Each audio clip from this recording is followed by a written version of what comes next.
for today's quick shot of Sips, Suds, and Smokes. Welcome to the Suds podcast, where everything good in life is worth discussing. I am one of your hosts here today, good old boy Mike. Joining me here at the table is good old boy Kendall. I'm glad to be here, one of my favorite subjects.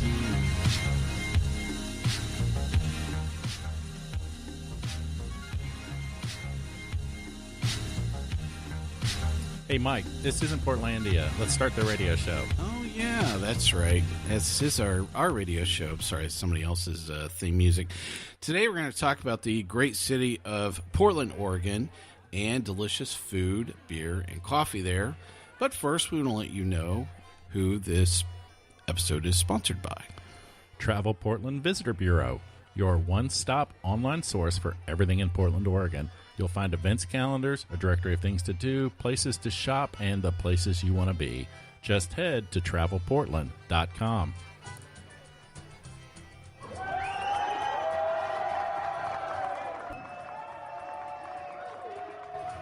Well, this show is definitely all about Portland, Oregon. We thought we'd start off with just kind of talking about a general lay of the land.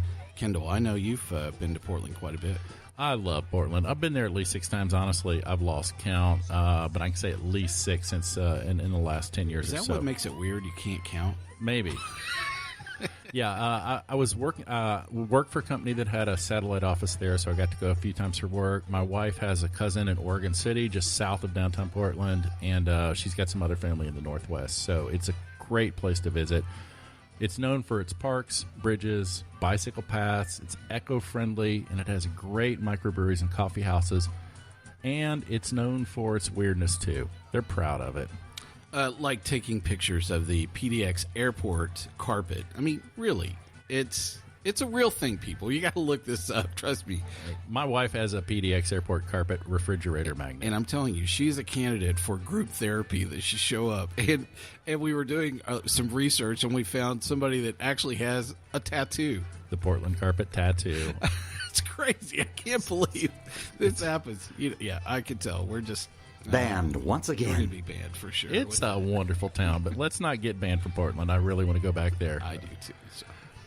You know, talking about the airport, when you fly into Portland, make sure you take the MAX into downtown. It's a great way to get around town. It's the best way, the cheapest way to get from the airport to downtown. So hop on the MAX train. The station's right at the airport. You can't miss it. You're going to head into town. You're going to cross the Willamette River on that train. Say that, Willamette. Willamette. Willamette. Yeah, make sure you pronounce it correctly or they'll laugh at you. Definitely. That river divides Portland, east and west. And then Burnside divides the city north and south. That's really handy to know. So Willamette Valley has some of my favorite wines in the world and some of the best Pinot Noir on UNS soil.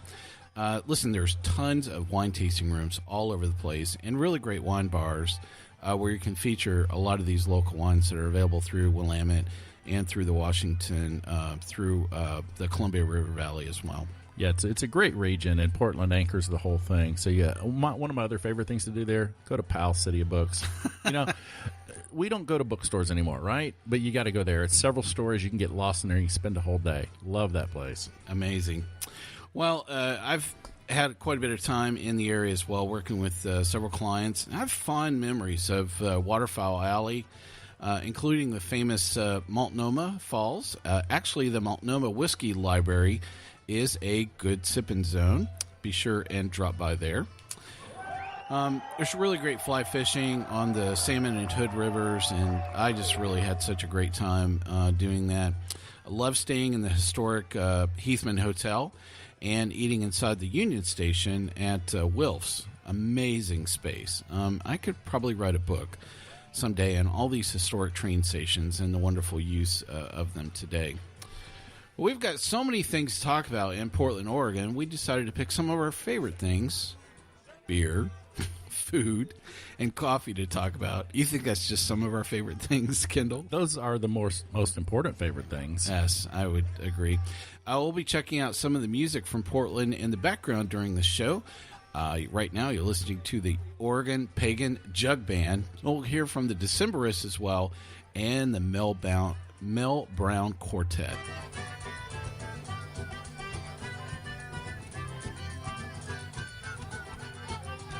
No, So we'll start off right away talking about some breweries in the area, and I thought I'd give you some statistics about what's in the area as well. So here's the numbers, folks. For Portland, Oregon, there are 60 craft breweries. And that's, I think, just in city limits. Just inside probably the proper. I mean, if you were to expand it in like the Portland metro area, that number would probably double pretty quick. I think it's triple, honestly. It's a lot of beer up there. I got to believe the per capita, by volume is like, a full barrel of beer per person, and women and children. Well, one of the great beer statistics about Portland is the craft beer sales are about 50% of the market up there, which is astounding. In most other places in the country, it's probably 6 to 8. Yeah, so they're keeping it local. They have the first urban cider pub, and that makes a lot of sense because, I mean, they're right in the shadow of, all this really great, apple orchard country, through Washington and on the northern side of Oregon as well. There are 10 artisan distilleries, and they actually have the distinction of having the first sake distillery, which makes a lot of sense because there's a lot of Asian culture in the Portland area, all up and down, the West Coast, but that makes a lot of sense that, somebody would have started that in the area. Absolutely. So we are going to be tasting a few beers from Portland, and we'll rate those beers 1 to 5. 1 is blah, and 5 is amazing. There you go. I'm going to be drinking while Kendall goes through these first beers. Okay, there's honestly, I'll just be up front. I can't talk about all the breweries in Portland. As Mike said, there's 60, some in the city limits. So I'm just going to give you a few highlights of what some of my favorites were in Portland. The first is McMenamins. You've got to check out these McMenamins. They're all over the city. They're all over, really, Oregon. They are quintessential Portland beer and Portland culture. What's cool about McMenamins is they take old spaces like old hotels or old schools or old libraries or whatever, and they turn them into inns and hotels and breweries. So they've got these little microbreweries or maybe even nano breweries all over town. And we've stayed at several McMenamins properties. Always had a great time. So the beer I'm going to feature there is the McMenamins Hammerhead Pale Ale. It's a classic Northwest Pale, rich amber. It's definitely old school. So if you're, modern pale ales tend to be a lot lighter.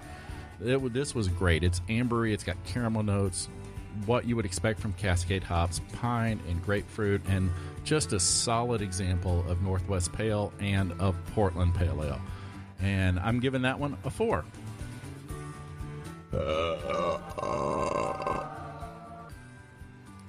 Next thing you need to see when you go to Portland to drink beer is visit the old what I'm calling the Old Guard. There's some great old brands there. Widmer, Bridgeport started it way back in the 80s. Rogue built a public house in the Pearl District. The Pearl District is in downtown, north of Burnside. Great food, great beer in that area. But the Rogue Public House opened there, I think, around 2001. Just a few blocks away, you'll find the Deschutes Portland Public House, which opened in 2008. And right across the Willamette River on the east side, Hair of the Dog opened in 93. These are all classic, old-school Portland breweries that are still doing a fantastic job. And you're going to find beer in those public houses you're not going to find in your local market where they distribute through other parts of the country. So go visit them and drink the special beers. The beer we're going to taste today is actually, we've got it in front of us. One of my favorite American porters, Deschutes Black Butte. Mike, what'd you think of that beer? Well, I agree that if there was some distinction of holding this out as a classic American porter, this is totally it.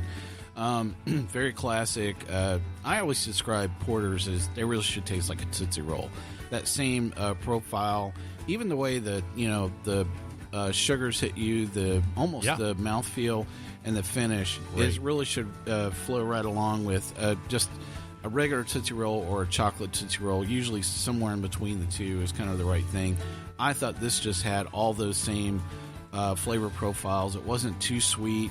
It wasn't. It was really in balance and in check for sure. I thought that it had a bit of a tad dry finish, which I liked an awful lot, and I thought the bitterness that was coming off the finish was really great as well. This is just a super solid porter all the way. My Suds rating for the Deschutes Black Butte is going to be a 3. I like it a little more than Mike does. To me, like I said, this is my favorite American porter. I love the chocolate. I love the bitterness. And for me, it's a Suds 4. Wow, how about that?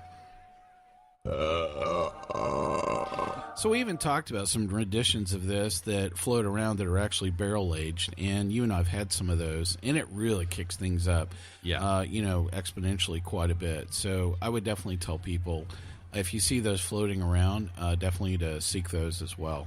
Yeah, the barrel-aged Imperial Black Buttes, I think you're going to find those. I think they come out every spring, and I think they're up on like the 27th or 28th year in a row. They're released annually. They're worth a find.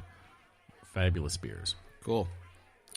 Well, they definitely have some very unique breweries in the Portland area as well, and I can't wait to talk about this next one, which we've actually covered on the show. If you want to go back and take a look at our episode called The Most Expensive Beer I've Ever Had.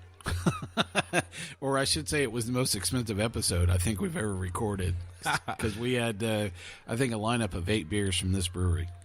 Yeah, the next brewery, so we mentioned McMenamins as a unique Portland brewery, the Old Guard. I wanted to throw out a few unique brewers, and to me one of the more special ones that everybody always seems to talk about when they're talking about Portland is Cascade, who specializes in sour ales, beers that are fermented with various wild yeast and bacteria to give them a nice funky, tart, barnyardy character. And if you're not into sour beers or haven't tried them, give them a shot. They make some excellent beers at Cascade. But what you talking about, Willis? We've got a great beer in front of us, and this is one of my favorites.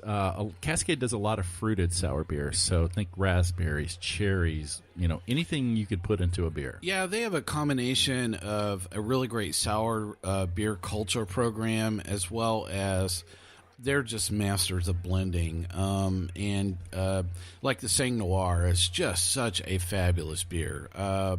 We really, I remember all of us just raving, about that particular blend the whole time. And they have certainly access into some really great barrels from the wine region in the area that they've really taken advantage. And it's an all-barrel program. Yes. They actually do not age anything in stainless at all. So it's pretty amazing. And that's one reason these beers are on the higher end of the price spectrum, is because they take a lot of work. They age for years. They have to be blended. Moving those barrels takes a lot of manpower. So, you're paying for some really important quality there. Yeah, and something that you're just not going to see that level of consistent quality across the entire product line itself. I mean, there are definitely people doing barrel programs, but they might do it with 1 or 2 beers. Yeah. But to do it with like 20 beers, that's really, quite amazing for sure. I think they're some of the best at what they do. And what we've got in front of us is one of my favorite examples, the Cascade Apricot Northwest Sour Ale. Yeah, pucker up, baby. That's what I'm talking about. So my tasting notes here on the Cascade Apricot. Tart as tart, for sure. It has kind of that sweet tart, kind of element. It's a little kind of powdery is how I describe it. Very complex, though. And it's not just a one-note wonder. I mean, you can taste, like, different elements of style of tartness going through this. And so it's not just kind of a one-size-fits-all, the whole way as well. I thought you probably want to eat something with this. I think that would be a really good choice. Nice funky cheese. Yeah, for sure. And I really love the aroma off this. The apricots definitely were blooming off the nose. I mean, it had smelled like you had just stuck your head in a bowl full of apricots and just taken a big whiff. It was just really gorgeous. I love this. My Suds rating for the Cascade Apricot is going to be a 4.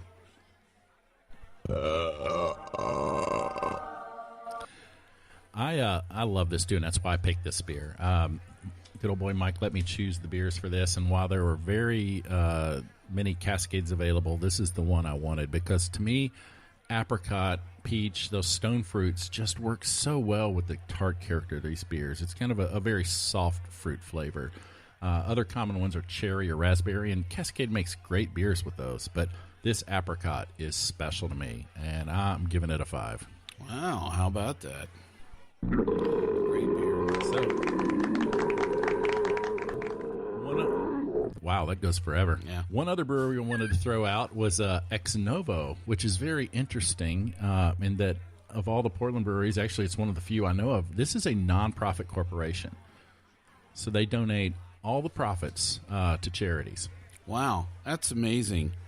I think there are some breweries that are still just looking to actually be positive, where they could actually donate some of their profits to charities. There's a lot of no-profit breweries out there. A whole lot of no-profit breweries for sure. But this one is a great community spirit. I looked at their website, and the charitable organizations they're giving money to are amazing.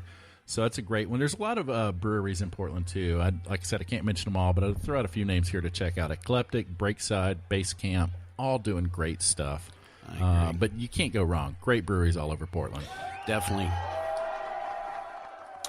Well, be sure and check out some of the breweries we talked about here and the beers as well. And if we didn't name your favorite, definitely plenty of others to choose from as well. Well, that kind of wraps up our segment here on brewery and beer in Portland, Oregon. We're going to take a quick break, and we will be right back. Hey, listeners. I don't know about you, but I'm always planning my next vacation. This summer, I'm thinking Portland, Oregon. See, I love the outdoors, but I also love the city and all the drinking and dining options it can offer. It's hard to have it both ways, but you can in Portland, as our friends at the Travel Portland Visitors Bureau would like you to know.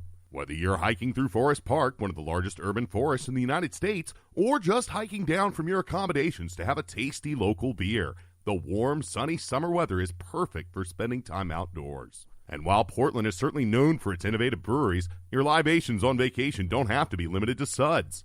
The Willamette River Valley is home to over 500 wineries that produce some of the best Pinot Noirs in the world. And there are over 50 craft distillers in the area, so there are plenty of options when it comes time to imbibe. Food goes hand in hand with drinks, and Portland's dining scene has drawn global acclaim. From upscale fine dining to farm-to-table bistros and over 600 food carts, Portland's cuisine truly offers something for everyone. Visit TravelPortland.com to start planning your trip. You can in Portland. Hey, welcome back to Sip, Suds, and Smokes. On today's Quick Shot episode, we are going through some of our favorite things in Portland, Oregon. And we have a lot of great things to talk about during this segment. We're going to go through some of our favorite food choices. Then we're going to transition and talk about some coffee in the area as well. So you had some things in mind. I like how you broke these down. So breakfast, lunch, dinner. Then we had some specialty food categories, what we're going to go through. So you had a really cool place to talk about for breakfast. Yeah, one of my favorite breakfast spots in Portland. And it's a great spot for dinner, lunch as well, but I love their breakfast, and that's the Doug Fir Lounge on East Burnside. It's a mile or two past the Burnside Bridge. Yeah, great place. So, great breakfast place. Very log cabin decor. And then you get to this very unusual music scene for sure. They've got a music venue there. It's a hotel, music scene, music venue, and a restaurant. And a bar. It's wow. It's everything you want in one place, right? I love what you said that they leave in every room. They have condoms on the in the bedside.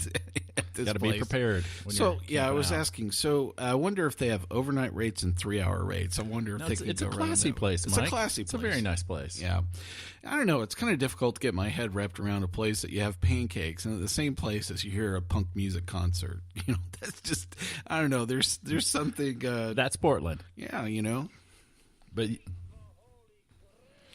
Well, you got to love that furniture as well, because I am quite certain that it is reclaimed furniture from a Howard Johnson. It's got that look. It really has that look. It's got a cool vintage, what is that, mid-century look? Yeah, it's 70s, 60s, 70s look. Yeah. Other than they changed the color, because everything's brown or black, I think.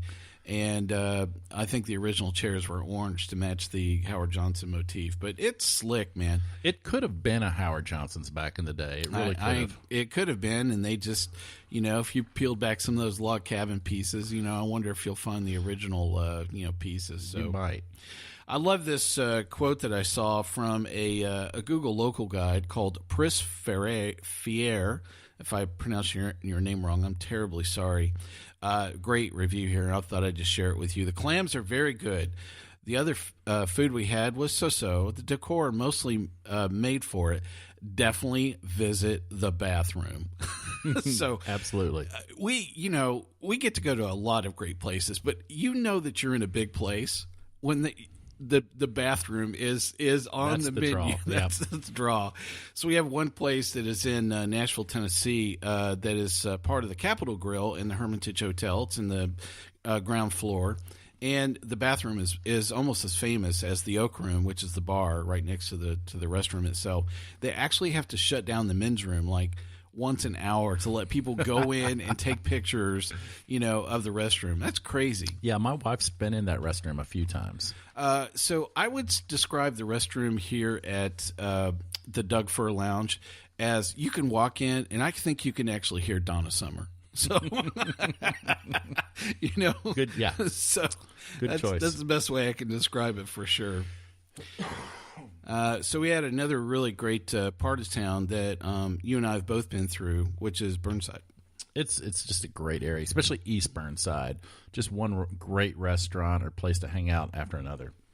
So I had one place that I really love in Burnside, and I've really kind of noticed this phenomenon in a lot of cities in the U.S. where there's kind of been this urban feel. You'll find a part of town that, probably existed in a bedroom community back in the 50s, and that you'll find these kind of, retail areas where it's a combination of retail and, single-family homes that are kind of abutting each other. Yep.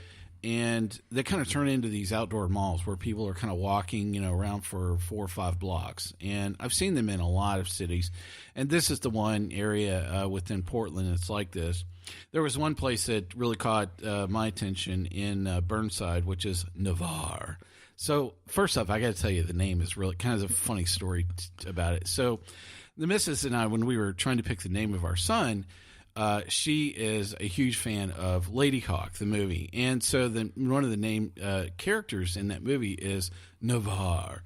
Well, on the script, in the script, they spell it Naval. I'm sorry, but it is naval. I am not going to call my kid Naval. I'm sorry, it's just not going to happen. She was like, no. It's spelled a French way. It's spelled Navarre. You say it with a French flair, Navarre. And I'm like, no, babe, I'm sorry. Well, Chef James Melendez has really done a great job with this place. First off, there's really great wines by the glass. There's probably 50-plus wines by the glass, which is really amazing to have that many by the glass. I would describe the cuisine as Basque, España, and French cuisine. It's kind of a tapas-style place. It's really a great place to nosh, sip, and people watch, which is one of my favorite things to do. I think the favorite phrase that you'll hear in this place is somebody will lean over and go, yeah, what's that? That looks good. Because I think it's some names and cuisine everybody doesn't quite get, but when you see it, it's like, oh, yeah, I'll have some of that for Absolutely. sure. Definitely. Well, let's move on to lunch. Okay, I cannot go to Portland without going to this place, and you probably heard of it. It's kind of a big deal. Pok Pok. Oh yeah, definitely. They've even got a Pok Pok in New York City now. Yeah, that's true. So Pok Pok is best described as Thai street food. This is on Southeast Division in the southeast part of town, and it's pretty easy to get to if you're staying at a place downtown. But it's not like what you're going to find in most typical American Thai restaurants. This is the food they serve throughout Southeast Asia, not just Thai, but Vietnamese. It's what you're going to get on the street. Things people are cooking up, and it's small portions, easy to eat. You can order a bunch of different food and enjoy every bit of it. Yeah. So let's talk about the wings here, though. Yeah, Thai wings. They've got those, and they've also got the Vietnamese fish sauce wings. Oh, yeah. You just need to walk in and say, oh, yeah, yes, I will have that. Listen, don't even look at the menu. Just take our word for it. Just walk in and go, why are you here? I'm here for the wings, man. Yes. For sure.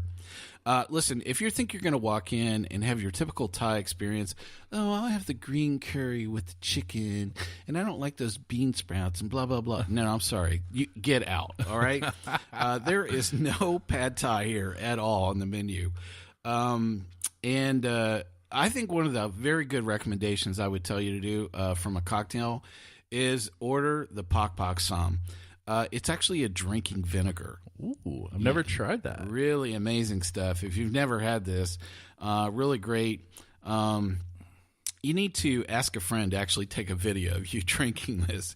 And if they do, be sure and send us a copy of the video as well. I am not leading you astray. I am telling you this is the good stuff for sure. But really great place for lunch. A lot of great lunch places, even in Burnside as well. But I would say definitely Pok Pok is one of the things you put on your short list here. Let's go to dinner. I can't get enough of this place. This is also. I probably should explore Portland more, but I found what I really like there. It's going back again and again. Going back again and again. So Laurelhurst is also on East Burnside, farther outside of town, maybe a few more miles down from, say, Doug Fir. They are a butcher shop, and I would be certain it's all locally raised organic beef. Butcher shop. They make their own charcuterie. They have a steakhouse, and probably one of the best steaks I've ever had in my life was at Laurelhurst Market. It's almost on par with Burns Steakhouse in Tampa. Wow. Yeah. Okay. It's that good. That's a full blown throwdown right there. We're gonna have to fly both places. We definitely need to do that over places. A weekend. Do coast to coast steakhouse throwdown. Totally different feel. I mean, it's a small place. It's like a local butcher shop that has some tables. In fact, make reservations. This place is slammed all the time, and it's not a very big spot. Well, you walk in, and I have to say the setup is actually the deli counter. So, and there's a lot of places that, I walk into, and there's like a deli counter, and you're like, it's okay. No, I'm sorry. You're going to just like be licking the deli counter, glass itself going, I'll some of that, okay? Because it really gets you thinking, and then bam, you sit down, and you get the hanger steak from heaven. I am talking everything just kind of opens up. So there's one sauce that's on the table. I don't know if they have it all the time, but I would say that if it definitely is available, has been available there at Laurelhurst. It's a local made sauce called Crazy Sauce, and it's a ghost chili sauce. And we're both hotheads, so Kendall's over there going, "I want some of that, man." So. And I would definitely tell you to check out a really great cocktail while you're there at Laurelhurst as well. It's called Fistful of Dollars. It's a fairly popular cocktail in the Northeast area. I've seen it in Denver, in Idaho, and in Seattle as well. It's a really great cocktail. Here's some of the simple ingredients. It's bourbon, Luxardo, Amaro, mole bitters, a mezcal mist, and a little bit of orange bitter as well, or I should say orange peel. But just a really fantastic beverage. I would give their particular rendition there at Laurelhurst a sips rating of 4. That's classified. Oh, we got to have dessert. Oh, yeah. Or breakfast. Or a midday or snack. Any day. Because it's a little cliche at this point, but you can't talk about Portland and visiting Portland without talking about Voodoo Donuts. Yeah, definitely. You gotta swing by there. It's they're not going to let you leave the airport unless you snap a picture as well as show that your passport's been stamped that you went to Voodoo. So and I'm a donut aficionado, so there's other great ones in town, like Blue Star gets a lot of press as well, Coco. But Voodoo is just one of those places you got to go. The kitsch of it, the fun story they're telling there. My only tip about Voodoo is don't go to the one downtown because that's where the big crazy lines is, and it's packed full of tourists. About a mile or so away on the northeast side of town, you're going to find the more local Voodoo, and you can get in and out of there in no time at all. So that's the one June and I. And it's also, if you've got a rental car, it's not, it's on your way into town from the airport, so even better. Slick. Yeah. So Voodoo is really expanding quite a bit. I mean, they're turning into like mega brand city. Oh yeah, I just heard there's one in Denver of all places. Yep, there's one in Denver. There's actually another one they opened in Universal Studios. Wow, that's crazy. That's big time. That's definitely big time. Yeah, I look forward to the Sip, Suds, and Smokes booth at Universal Studios anytime now. Well, I'm glad we actually talked about Blue Star. I mean, what's the big difference between Blue Star and Voodoo? To me, Blue Star are just premium donuts, well made, the best ingredients, just a fantastic, almost dining experience. Where I said Voodoo, it's kish, it's camp, it's a lot of fun, and they're good donuts, but they're kind of like old school donuts with a twist that have something unique done to them. whereas Blue Star, I would say, more of a gourmet donut. Well, they have probably one of the most interesting, and it's almost, I call it a process for a donut. So, listen, you got to check this out. Look, this is an adult donut. It is called the Cointreau Creme Brulee. Wow. Yeah, get your head around that for sure. So, yeah, you definitely want to step up. So, this is a creme-filled donut, vanilla. And what they do is they actually put Cointreau that they have actually infused it with some vanilla beans, and they put it in a small vial, almost like an eyedropper. And then they turn it upside down and jam it into the donut. Oh, wow. All right, so listen, it's very difficult to describe this on the radio. We'll actually put a picture of this on our Facebook page. You want to check it out for sure. But so here's the deal. It actually is a process. You get the donut. You squeeze the Cointreau into the middle of the donut along with the cream, and you just let it sit there and kind of ooze into the donut itself, and then you chow down. And so you're getting kind of this. Cointreau is a triple sec or a kind of an orange liqueur. Mm-hmm. So you get this cream, sugar, vanilla.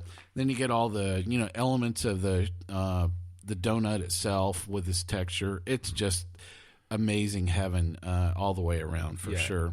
You need to stop because I'm about to book a flight back to Portland. I didn't try that. I need to go. It's very cool, but I have to say, really, I mean, seriously, this is just so underwhelming. I'm actually waiting for the flaming donut that has lasers attached to it at this point. So that might happen. For sure. Well, a lot of amazing stuff to drink and eat while you're in Portland, Oregon. We've covered some really great places you should check out. Well, next up, we're going to talk about coffee. We're going to take a quick transition here, and Laura's going to join us for this next segment. Hey, we'll pick up our conversation about Portland with coffee. Joining us for this discussion is good old gal Lora. Hi there. I'm half caffeinated and ready to drink some more. Well, I think she needs something a bit more stronger, with coffee this morning. Lora is from Third Wave Coffee Tours in Portland, and we'll hear more about that at the end of this segment. When we're thinking of topics for this episode, coffee was the first thing that came to mind. It's so much part of the culture of Portland. Why do you think that's the case, Laura? Well, that's true. We love our coffee here in the City of Roses, and I like to refer to coffee as liquid sunshine. It sees us through our long gray winters and springs and sometimes even early summers. It's our happy juice. So here's our numbers. Mine is vodka. Well, that or too. Gin. That too, of course. That's in the evening. But this keeps us going during the day. So here's the numbers. We here in Portland have 737 coffee shops. Roughly 150 of those are Starbucks or other chains, and approximately 600 of those have independent shops, most of them serving locally roasted coffee. So That's great. Here in Portland, we have around 60 individuals or organizations that are roasting coffee, and we are listed as one of the top 3 most caffeinated cities in America. The way they calculate that is they look at the number of coffee shops we have and the amount we spend per month, which is $34. So to round out those top 3, we also have our West Coast sister cities, Seattle, Washington, and, of course, San Francisco. Wow. So they don't actually have a coffee addiction therapy center there yet, but you are open to the idea, right? Absolutely. I think that's a great business idea. So the coffees that we're going to be trying today are from 2 Portland specialty coffee companies. They are Stumptown Coffee Roasters and Water Avenue. So Stumptown was founded in 1999 by Dwayne Sorensen and is widely considered one of the pioneers of third wave coffee movement, which in a nutshell is treating coffee as specialty product and thinking about the ethics and sustainability of the supply chain. So Stumptown has heavily influenced Portland's coffee scene with their sourcing practices, their introduction of single origin coffees, and their roasting levels, among other things. And then Water Avenue was founded a decade later in 2009 by a father-son team, Bruce and Matt Miletto. They have deep ties in the specialty coffee industry, with Bruce being named one of the top 25 most influential people in specialty coffee, and Matt currently serving as the Oregon Coffee Board president.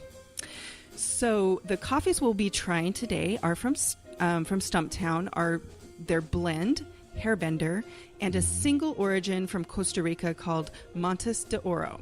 From Water Avenue, we'll be tasting their blend El Toro and a single origin from El Salvador that's been aged in a Pinot Noir barrel. Yeah, so we're going to be going over both of these coffees, and we'll be using our SIPS ratings, which are 1 from 5, 1 being the best, and 5. I'm sorry, 1 being worst, 5 being the best. And we're actually going to start with Stumptown and Hairbender. And so here's a quick bit of background on Hairbender itself. Named for a long shuttered beauty parlor that housed the first Stumptown location, Hairbender was the very first blend that Stumptown founder Dwayne Sorensen introduced to the world. In fact, we still have the Hairbender sign in our headquarters, watching over us as we roast each a batch of Hairbender. It's our most popular coffee for good reason. A cup of Hairbender has clarity, complexity. Indonesia's rich textures are balanced by the classic flavors of Latin America and Africa. We use it at our cafes for espresso, but it's also great for all brew methods as well. Laura, what's some of your tasting notes here on Hairbender? Oh, give me a chance to slurp it here. Is that good enough? Okay. That works. Right. So I find Hairbender to be complex with a fairly heavy body. It has, for me, a hint of citric sweetness leaning towards maybe orange or grapefruit. And then there's a slightly earthy finish with a hint of spice. Now, I'm going to be honest. I don't love Hairbender as a black coffee. So my sip score is a 2. Well, isn't that nice? However, some of my own tasting notes here. This was kind of all over the place. It was like taking in each thing individually, but it never really kind of came together, for me. Actually, until I added milk, which for some reason it seemed to all kind of blend together, a lot better once I added a little bit of that. Sweet, bright, burnt sugar kind of aftertaste, some floral hints with a touch of dirt, in the aroma. I probably would move on to something else, and I would give it a SIPS rating of 2. Well, isn't that nice? okay, so however, I agree. Once I added a splash of half and half, I think it was a major game changer, and it smoothed it out. I got this chocolatey balance cup that I could drink all day, and that's pretty much how they serve it at the Stumptown cafes. It's usually espresso with milk. So I would jump my score up to about a 4 if I were adding milk, but black, not so much. Yeah, I agree. So the next Stumptown coffee that we have to go through here is the Montes de Oro. Now, this is a single origin, and here's their description from Stumptown. Brew a pot of this, and you'll likely drink the entire thing. A bright flash of spiced apple cider mellows quickly into a comforting, warm finish, makes for an exceptional afternoon cup. Best taken with your favorite pastry. Unfortunately, Lora wasn't able to get a hold of this single origin, but there are some other single origins that are available from Stumptown as well. I think you saw one that was available to you locally, right? Right. It was a Colombia El Jordan that was very delicious, and they're also serving an Indonesian that is a washed process, which is a much different way to process Indonesian coffee. It's very, very good. Yep. So that's a bit of some of the thing you have to navigate around with some of these single origins is they may not always be available in your particular market, and they tend to kind of come and go depending on availability, crops, as well as the overall roasting schedule itself. So it's a good thing, when sometimes you're hunting for the good stuff, you actually have to hunt. So think about it.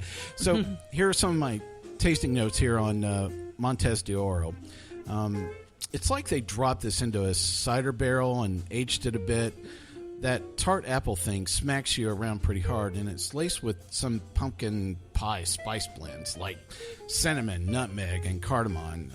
It's very complex, and I felt like there were 40 things going on, but that tart thing just obliterated the ability to distinguish a lot of those 40 things. Very interesting. It's good if you want to take a break maybe from your regular choices and kind of refresh your palate. I like this. I'm going to give it a SIPS rating of 4. Cool. So Laura's going to go over our Water Avenue coffees. All right, so this is El Toro is their blend of Latin American and African coffees. According to Water Avenue, they say dark chocolate and sweet peanut butter shine alongside caramel sweetness and an apple-like acidity. So my tasting notes are, when I ground the beans, I got a burst of Reese's peanut butter cup. It was crazy. And I find the El Toro to be smooth and balanced, kind of an uncomplicated, easy drinker. And I'd be perfectly content to sip on a cup of El Toro, but it's not necessarily a cup I would seek out. It neither offends me or inspires me. So my sip score is a 3. Interesting. Well, my own tasting notes are similar as well. Very simple, kind of mild, light bitter. It had a bit of a light melon, both in the aroma as well as some of the taste. A slight floral aspect also on the aroma. I just thought it was a good, mild, everyday blend. And I have the same exact rating, a sips rating of 3. Interesting. So the next one is a Pinot Noir aged El Salvador coffee. And Wine. so on their bag, they're saying, we love to... What is going on here? Well, we do both very well here in Oregon. So they say we love to celebrate relationships, and this project brings together 2 great ones. The Menendez family, who grow coffee in El Salvador, and Sokolblosser Winery in Dayton, Oregon. We age coffee grown by the Mendez family in oak barrels that once held Sokolblosser's famous Pinot Noir, infusing the rich, chocolatey Salvadorian coffee with the poignant grape notes of great Willamette Valley Pinot Noir. So my tasting notes, let me get a slurp here. I think it's time for another slurp. Here we go. Ooh, that is one wild coffee. It's fruity, it's winey, and pleasantly tangy. And it has a substantial cup feel and a rich mouth feel. Just for fun, I added a splash of half and half. I thought I would hate it with the addition of milk. In fact, it was delightful. And I compare it to Nestle's strawberry milk. It's very surprising. So my sip score for this coffee would be a 4. That's classified. My own tasting notes, sweetly bright, subtly wine tone. It really had kind of this bloom of raisins about it as well. The wood was very present. Orange zest, oak, floral honeysuckle. Kind of that hint of grape was all the way around, especially in the aroma and in the cup itself. Gentle, roundly bright, acidity. That raisin grape thing, carries into an oaky but very sweet tone finish. Quite tasty. I thought this was going to sink or swim, and it actually worked. So I'm going to give it a sips rating of 4. Cool. That's classified. Well, great coffee all the way around. So I had a couple other topics here we can cover quickly. So, Laura, with that many coffee shops, 600 plus coffee shops in Portland, Oregon, I got to ask, what's your favorite one? Oh, man. I get asked that all the time. And can I give you a politician's answer? It depends. Okay, so here goes. I love so many of our local coffee shops, and I tend to have a rolling list of favorites based on what they're serving. So I'm currently obsessed with the Rwandan that's on bar at Sisters Coffee Company. They have a gorgeous shop in the Pearl District, and they've been roasting coffee since the 80s. It was started by the Durham family, and over time, the parents have started handing over control to their 3 children, who have carefully guided the company from kind of a traditional roaster into the third wave. So Jessie, their daughter, who's the director of operations, actually ran the International Peace Marathon in Kigali, Rwanda last year, and raised over near $4,000 in order to purchase a water pump for the co-op that they source their coffee from. So they're just a super nice family. They're very involved in their direct trade relationships, and they offer an extremely welcoming environment in their cafe, both here in the Pearl District as well in Sisters, Oregon, which is in Central Oregon near Bend. Well, that's a very common thing with a lot of coffee shops, which is combining service of coffee and community involvement with a bit of a purpose, right? That's a pretty common thing that a lot of people like to do. Absolutely, yeah. Yeah. So, Laura and I had a chance to talk a little bit more about some of the coffee scene in advance. Now, I'm a home roaster, and you shared with me that you have this unique co-op roasting facilities in Portland, and I'd actually never heard of something like this that was available before, and I am dying for you to tell all the beanheads like me about this very cool concept.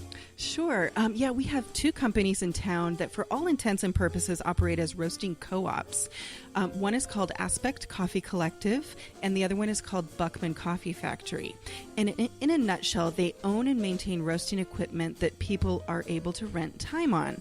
And it's kind of revolutionary to the coffee industry, and it really gives a lot of people a chance to roast their own coffee and make it much more affordable. And I think it's one of the secret sauces why Portland has such an amazing, evolved, and dynamic coffee scene, is because you don't have to use that huge capital investment to buy a very expensive machine. They can just rent time on a roaster. So it really opens the door, I think. Well, and I think this allows people to kind of get to know some of these products in a bit more intimate way as well, and kind of move into that space of really understanding that coffee is really about the bean, and the roasting element is it is very important, but you really have to start with a really great raw ingredient to begin with, and I've got to believe this has enriched the base of roasting talent, in the Portland area, because you have the ability of people kind of acquiring the skill and trying it on scale, at the same time, with this co-op roasting. So it's a really cool concept. Yeah, we really appreciate those companies here in Portland. Well, we hope you enjoyed this episode, and you can catch more of our episodes online, including our regular weekly show. You can check out all things Portland at the Travel Portland site, travelportland.com. Why couldn't they use weirdportland.com or bestairportcarpet.com? This is a complete waste of time. Well, I don't know if they're going to go for that, Kendall, but I have to say I like the weirdportland.com. That one could work pretty good. So I'd like to thank my co-host for being here today. Laura, why don't you take a little bit of time? Tell us a little bit about your coffee tour company and anything else. Sure. We offer walking tours in various neighborhoods around Portland, and we visit local cafes and roasteries where we do tastings, brew demos, and educate people about coffee while we sip our way across the city. You can find us online at www.thirdwavecoffeetours, all spelled out, and all the social media platforms at Third Wave Coffee Tours. Thanks so much for having me, Mike. This was fun. I'm Lora. Caffeinate and carry on. Well, Kendall has a really great blog, and it's actually not weird. Not too weird. Not too weird. Why don't you tell us about your blog? My wife and I blog about the good news of good beer at beermakes3.com. It's been wonderful being here with you today. Cheers, y'all. And remember, keep Portland weird. I thought it was actually keep Austin weird. Isn't that... No, I think Portland has. It's like, how many weird places can there be? Well, I'm sure we'll get it together. Hey, this is good old boy Mike from Suds and Smokes asking you to join us once again. Come back, and I will ask you to keep on sipping. This has been a One Tan Hand production of Suds and Smokes, a program devoted to the appreciation of some of the finer slices of life. From the Dude in the Basement Studios, your hosts, the Good Old Boys, will see y'all next time.